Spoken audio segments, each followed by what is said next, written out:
Welcome everybody to another Gothamchess openings video. Today I am showing you a weapon with the king's pawn opening with the white pieces against two of black's major responses, the French defense and the Sicilian defense. And the weapon is called the Wing Gambit. It's an aggressive, tricky way to give up a pawn or two very early, take a full dominant lock on the center, and launch a devastating attack. As always, the video is split into two parts, the theory section of the video, and then we will study two games that I play live against my subscribers. And I also have the Wing Gambit as part of my Gambits repertoire, opening for the white pieces. All my courses, link in the description. Do make sure to check those out. Let's go. So, you need to begin the game with e4. Now, if you don't, that doesn't mean you have to click out of this video. You can just keep watching and add this to your toolbox for future. Now, as I said, we're going to be playing this against the French defense and the Sicilian defense. Okay, so this is the way the Wing Gambit goes. Against the French, you're going to start with knight f3. You're actually not going to play d4. You're going to play knight f3. Now, black will normally play d5, and obviously afterward we'll look at everything else that black can do. Now, at this point, you play e5. You wedge this pawn into the center, and black really needs to play c5. If black plays knight c6, then you can play d4, and structurally this is very bad for black. Now you're going to play c3 and bishop d3 and take all the space in the center. So normally black's best move is the move c5, and now we play our gambit, the move b4. b4 to counteract something standing on c5. Obviously, we lose a pawn, and then we'll look at everything else. Now, at this point, some of you will say, hey, I've heard of the Wing Gambit. I know it's not supposed to be very good. Correct. What that normally means is that with best play, with best absolute play, preparation, and computer-based analysis, black will be able to equalize and have a perfectly playable position. But practically speaking, for about 99% of you, this opening will be free elo. Because even if your opponents know what to do, they will take a lot of time in the opening, and you'll know the plans better than they will, because you'll have the experience. And if they don't know what they're doing, you're going to melt them. So when they take your pawn right here, you're going to play this move a3, and gambit one more pawn. Now this is in the French defense, right? So let's say they take, you don't even take back. This pawn's not going anywhere, you're going to play d4. And what you're looking for is a position that looks like this against the French. You're going to get this massive pawn wedge in the center of the board. And then, for example, black might play knight to e7. You'll play bishop d3. And in many positions, you're going to castle, take back at some point, and launch some sort of attack on this side. Now, sometimes what that means is you'll even play h4. You just play h4, h5, because you're dominating on the side. And if black tries to fight back in the center, you play h5, and you just keep pushing. Or maybe you can take and fight for that weakness on that square. Now, of course, black might play f5, and you could drop into g5, for example. Now, of course, all openings have breaks, like what if my opponent doesn't do this move, or what if they do that move, but then they don't do the follow-up, right? That's why I've put the moves in the description. We've only looked at cb4, a3, and takes. But like, for example, what if they go here, you play a3, and then they don't take. They play something like knight c6. Well, against this, you're going to take, and then play c3, and all the same, right? So the position will look very similar. But what if they don't take? Like, what if they push? So later on, I'm actually recording this part after I played the practice games. Later on, one of my subscribers did this, and against this, you play c3 and try to play d3 or d4. So for example, if they go a5 to try to break your structure, you just go b5. And in a perfect world, get a position with a4 and d4, and you clamp down the queen side so they can't make any progress. And you play c3, and you play d3 or d4. And what might happen later on is you get a position that looks like this. They take en passant, you take with the bishop, you've got more space, queen here, bishop here to guard your center pawn, castles, keep it rolling, h4, h5, attacking on that side of the board, bishop g5, for example, knight d2, and so on. It's all about restricting. The best move for black after b4, there's a couple. First of all, if b6, once again, there is c3 and d4. If takes, by the way, there's a trap. If they take with the bishop, queen a4 check, because this pawn went up one square. So now knight c6 guards the bishop, but the knight has no guard. So you would just take the knight, and you would be up a piece. So that would work very nicely, right? So against the French, this is what the Wing Gambit would look like. You just play this b4 move, you gambit that a pawn, and then you play c3, d4, make that nice structure, and you keep it moving. And, you know, my main line goes like this. You have takes, something like this, and if black plays f6 early, something like this with takes, and queen c7. Defend the e-pawn. Very difficult for black to develop here with with castles coming, maybe h4, h5, and bishop f4. So against the French, that's kind of in 5 minutes or so what the Wing Gambit looks like. Now, obviously, the way you learn this, if you don't know how to study chess openings, you take those moves that I put in the description, you put them into a PGN reader, for example, and you analyze it. You use the computer, not during the game, before the game, or after the game. You go back and you learn and you check out how those games went. You look up, Wing Gambit best games by grandmasters or something like that, right? Or you review my, you buy my Gambits course, but that's only if you want paid content. Now, against the Sicilian defense with c5, we are actually not going to play b4 right away. This is just the clean Wing Gambit. I'm sorry I kind of clickbaited you. It's not the Wing Gambit. Against this, we're actually going to play knight f3 first. So we're going to play knight f3 and then b4, no matter what black plays, except g6. So against g6, you can't really play b4, because then black just goes here, and you're kind of stupid, so you have to do something else. Against g6, you can play d4, for example, cd4, queen d4. This is kind of one way to counteract the accelerated dragon, so something like this. And then here you can play this move, this very tricky move, bishop b5, stopping knight c6. If black plays knight c6, you can just take it, and you're very happy. And if after bishop b5 they go a6, there's some tricky lines here where you can rotate the bishop back. There's also one line that goes e5. This line is very wild. You have to know what you're doing here. Very tricky line. It's one of Eric Rosen's favorites, if I'm not mistaken. It goes something like this, or they hit your queen, and you play like a queen drop back, maybe like this, so they can't take you. It's a very tricky position, and I mean, honestly, if you get this on the board against people, they're going to be very confused. They're not going to know what the heck to do. They'll play a move like e6, trying to break free, and then you'll have a big initiative.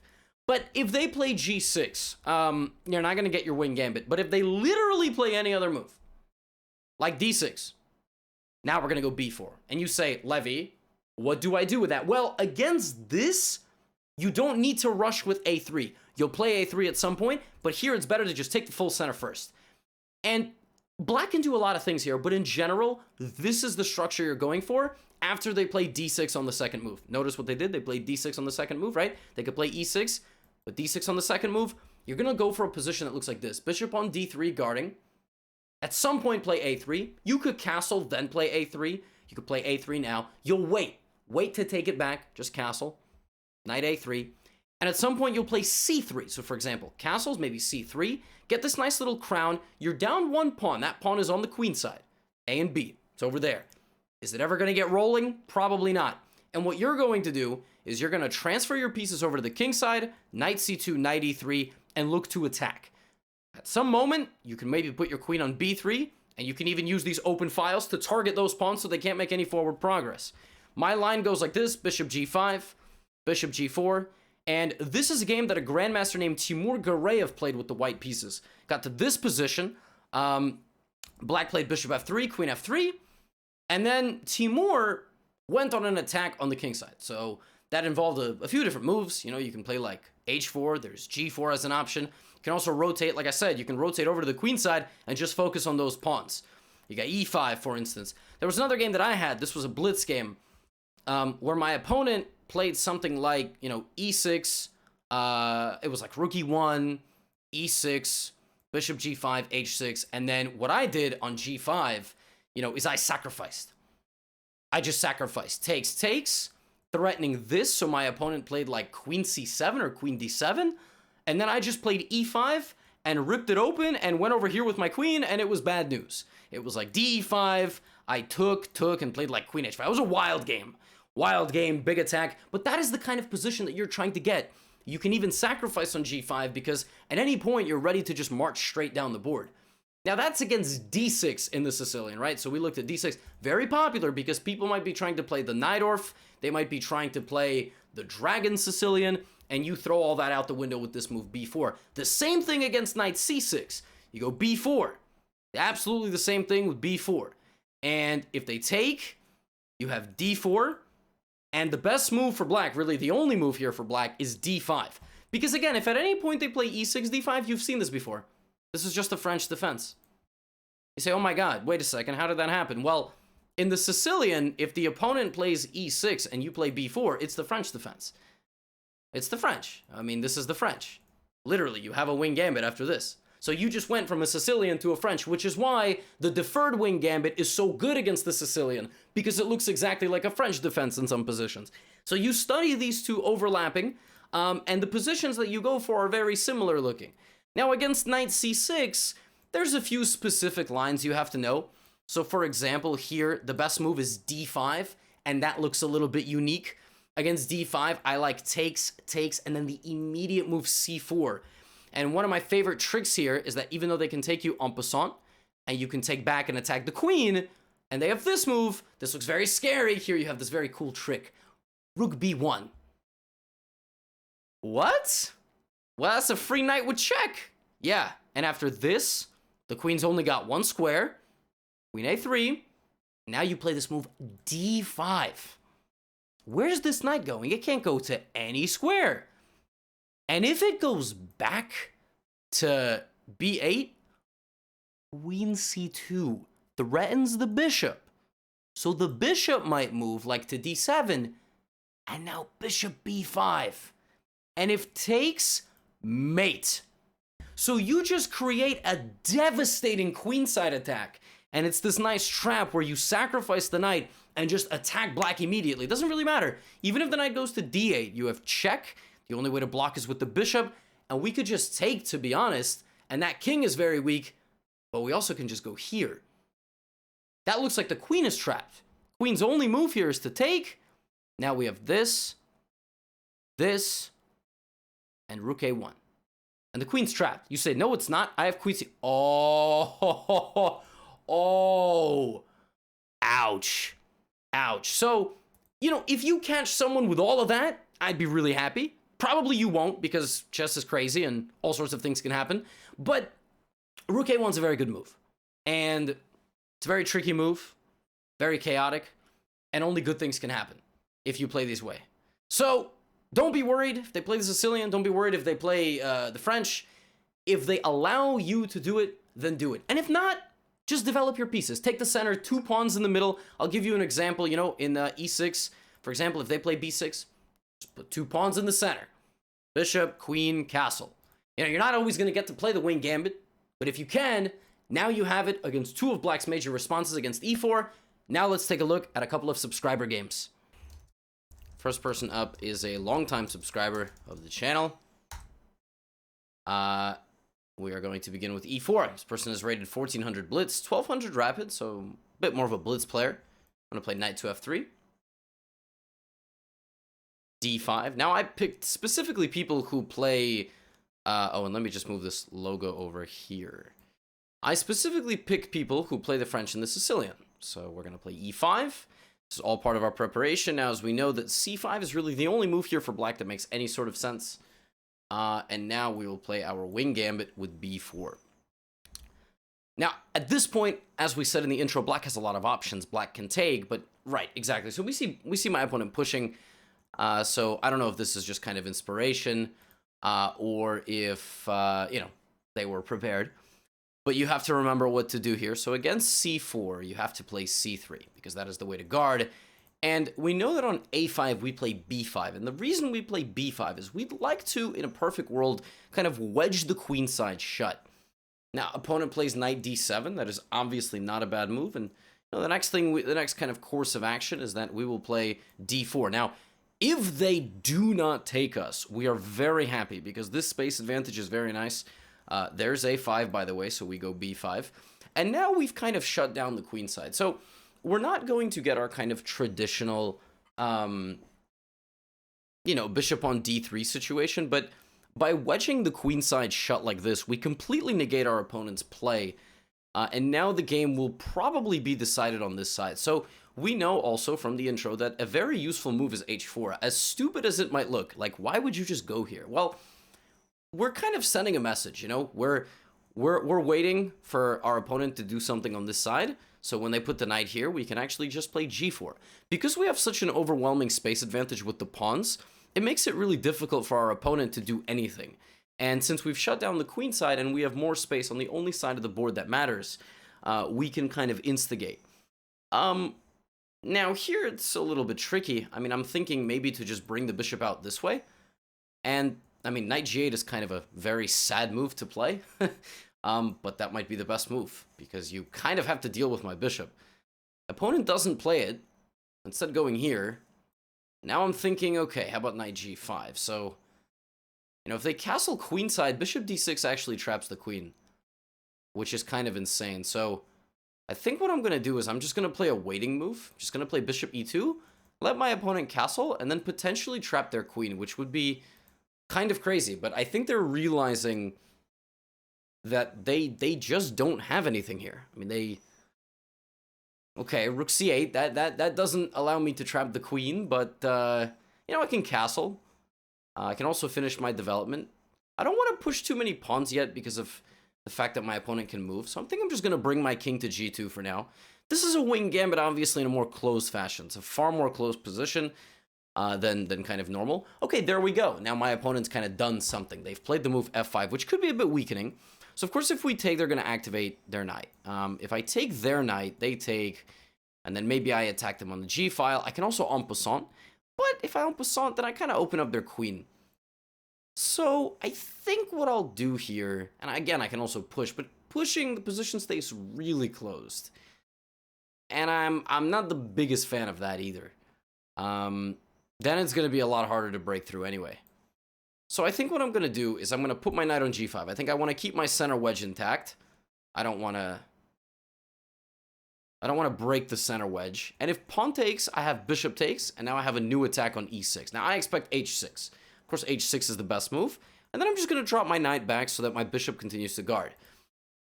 In these kind of closed wing gambit games, you're going to have games that really look like this. That games where it takes a little bit of time, but because of your just complete dominance of the queenside in the center, black has no circulation. They really can't move any pieces. And slowly but surely you'll chip away. I mean, it's nice to have positions where you're the only person playing for anything, any sort of game plan. Rook g1 is next. And again, you'll also say, why did I play king f1 and not castle? I mean, you know, if I castle, then I have to move my king and my rook to go to the g file. It's really not even clear where I want my rook in such a close position. King f7, now we're going to play rook g1 because, again, the king is on this side, so we anticipate the opening of this position. And g5 now makes a lot more sense because we're not going to close the position. We're at least guaranteed to... What? Also, my bishop is... I guess I can... Take? Is it just a knight?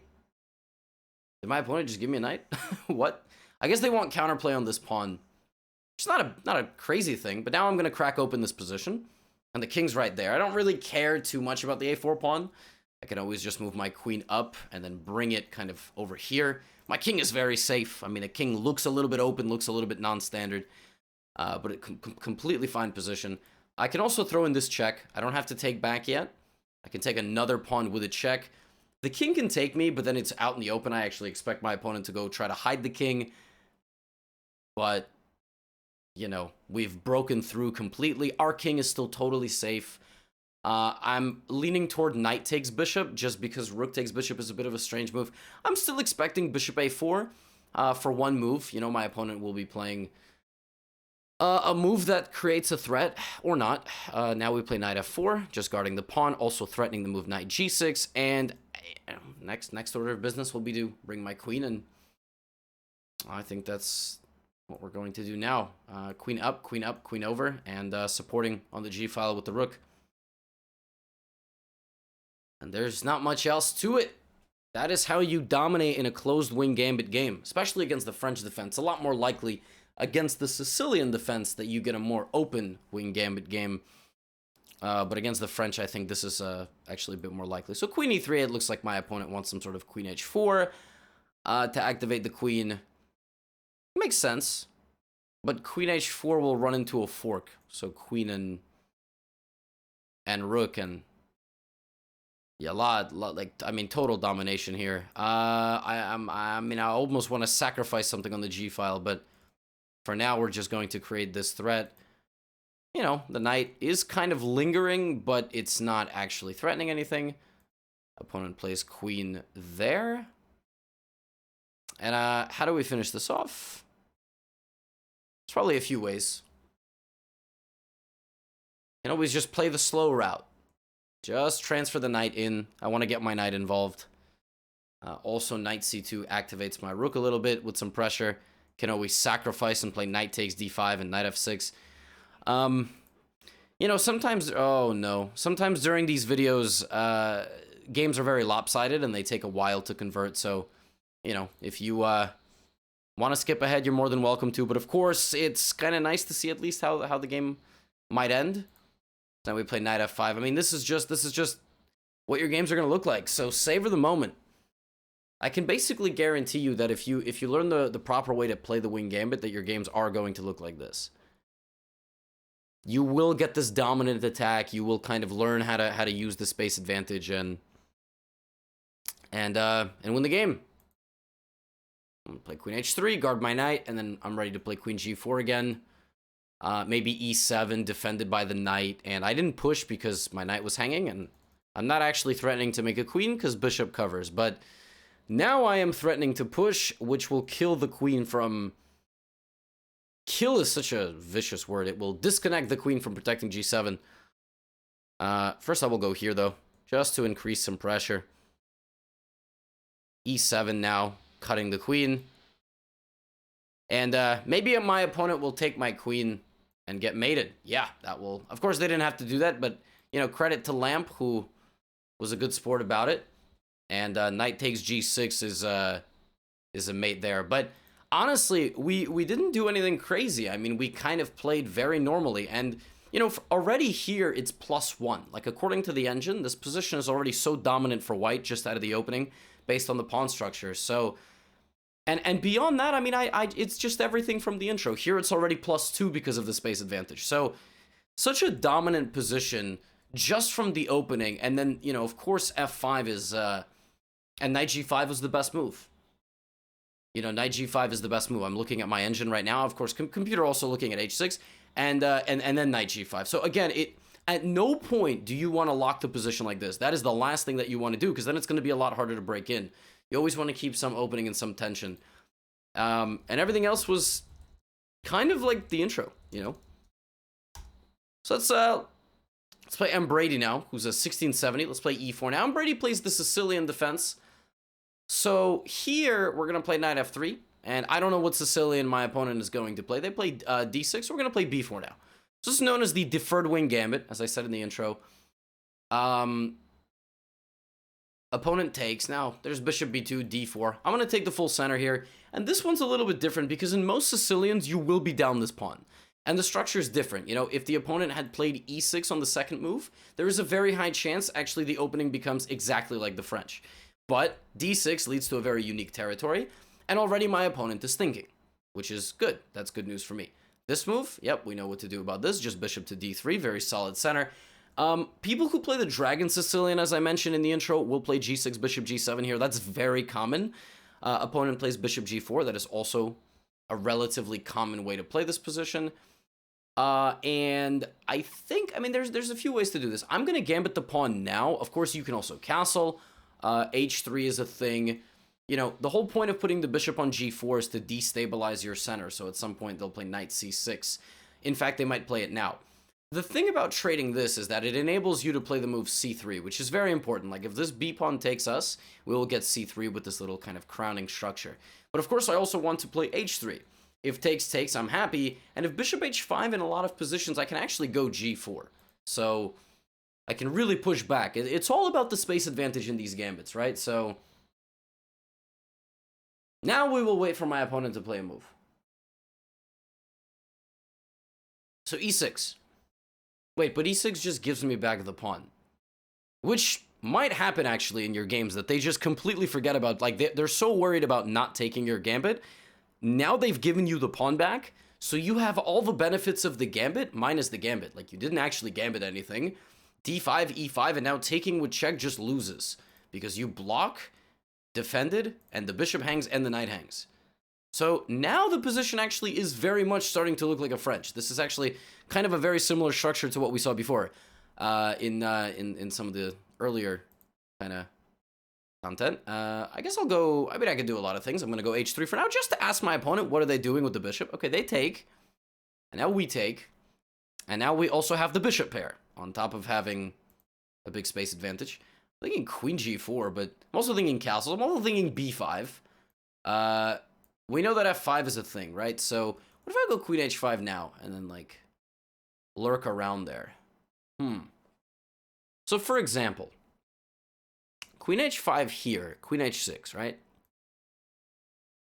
Like what if I anticipate castles? If castles, it's just mate, and now they can't move their f pawn. So I would expect g6 here, which is a good move, but it you know, it weakens the king side if they ever decide to castle that way. Okay, knight b6, they're deciding not to castle. Now I will castle. Wait. Uh-oh. I just went to check my phone for something. Oh no. Oh, that is not how I wanted this video to end. Oh no. Well, here's the thing. The best thing for my opponent to do in this position is, of course, to play the move g6. Now, this is called a hook. The g-pawn is a hook. A hook is a pawn near the enemy king that can be targeted if it's advanced. And that means that in the future, you know, I'm going to maybe play g3, h4, h5. And I'm going to try to crack open that pawn. But even without that, you know, moves like bishop h6 and b5, like I'm coming in on both sides, right? Like knight b8 is forced. Now we play queen g3, h4, h5 in the future, f4, f5 in the future. Everything was normal. Like everything from the opening was more or less normal. a3 was a normal move. Of course, it's principle to take the second pawn. And we know that here, you know, I don't even have to take. I mean, I can castle, I can wait. I can play bishop a3 with c3 and knight d2. And if my opponent had taken, you know, and then I kind of went for this position with castles and bishop e7, everything that I kind of talk about in the intro, the position that you get will look very nice. Will look like this, basically, you know, where you have this big space advantage, and you can already start playing e5. You can start playing moves like queen b1, just going for the b7 pawn. And when the opponent does this, you can play moves like e5, just attacking in the center. If de5, you have de5. If the knight goes to the middle, you have moves like c4, opening up a diagonal attack on h7, and now we're going to be winning our pawn back. We're going to be very happy. So you also have moves after de5, like, you know, like knight e5, where you just activate the knight. So the Wing Gambit against Sicilian players will completely throw them off. Like, completely. And as we saw in this game, already in this position, white is, like, +1 within the first, like, 10 moves. And these two games are really how you play the Wing Gambit. Like, when they take it in the Sicilian defense, when they don't take it in the French, and what you have to do as you gain more and more experience in these positions is add layers and understand how to navigate both the closed and the open positions. Now, hopefully that was enjoyable. As always, do let me know if there's any openings that you'd like me to cover in the future. Like the video, please. Subscribe if you haven't already. Go check that button to see if you've subscribed or not. And if there's any other concepts you'd like me to see, upvote other comments to the top, or leave a comment yourself that maybe you don't see. I do read the comments, trust me. I do. I appreciate all your support as always. And as I said in the intro, if you're interested in my Gambits repertoire or any of my courses, I do have one of the Wing Gambit in the Gambits course for white, and that link is in the description. I will see you in the next video.